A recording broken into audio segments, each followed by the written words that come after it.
పరిస్థితిపై శ్వేతపత్రం విడుదల జగన్ హయాంమంతా విధ్వంసమే జరిగిందన్న చంద్రబాబు.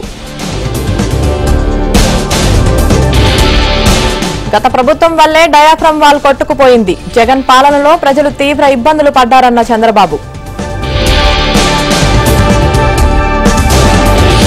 పంచాయతీ నిధులను వైసీపీ దుర్వినియోగం చేసింది. కుంభకోణంపై శ్వేతపత్రం విడుదల చేస్తామన్న పవన్ కళ్యాణ్.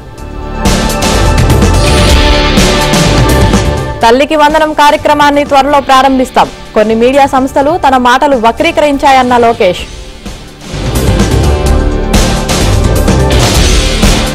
జగన్ సర్కార్ నిర్వాకాలపై టీడీపీ ఫైర్. సొంత పత్రికకే ప్రకటనలు ఎక్కువ ఇచ్చారని ఆగ్రహం.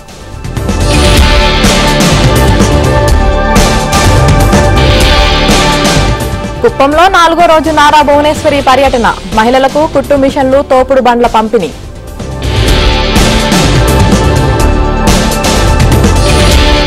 ప్రతిపక్ష నేత హోదా ఇవ్వాలని హైకోర్టులో జగన్ పిటిషన్. పలు అభ్యంతరాలు వ్యక్తం చేసిన ఏజీ దమ్మలపాటి. ప్రజల ఆలోచనలకు అనుగుణంగా ప్రభుత్వం నడుస్తుంది. 90 రోజుల్లో 30,000 ఉద్యోగాల భర్తీ చేస్తామన్న రేవంత్ రెడ్డి.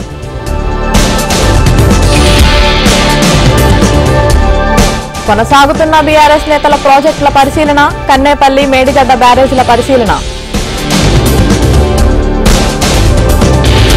పంట సాగు కోసం నీరు ఇచ్చే పరిస్థితి లేదు. తమపై అసత్య ప్రచారం చేస్తున్నారన్న కేటీఆర్.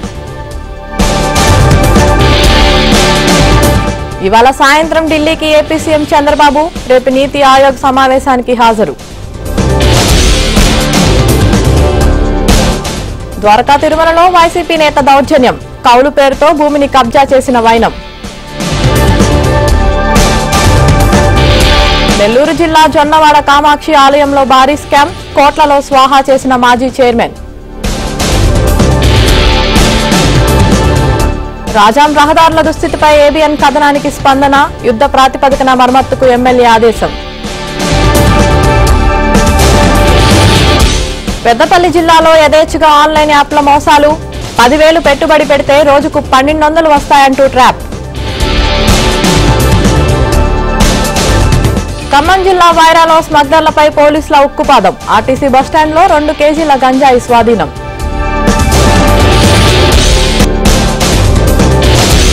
ఐదో రోజు పార్లమెంట్ బడ్జెట్ సమావేశాలు. ఉభయ సభల్లో కాంగ్రెస్ ఎంపీల వాయిదా తీర్మానం. కార్గిల్ యుద్ధంతో సైనిక శక్తి సామర్థ్యాలను చాటి చెప్పాం. సైనికుల త్యాగాలు వెలకట్టలేనివన్న ప్రధాని మోదీ.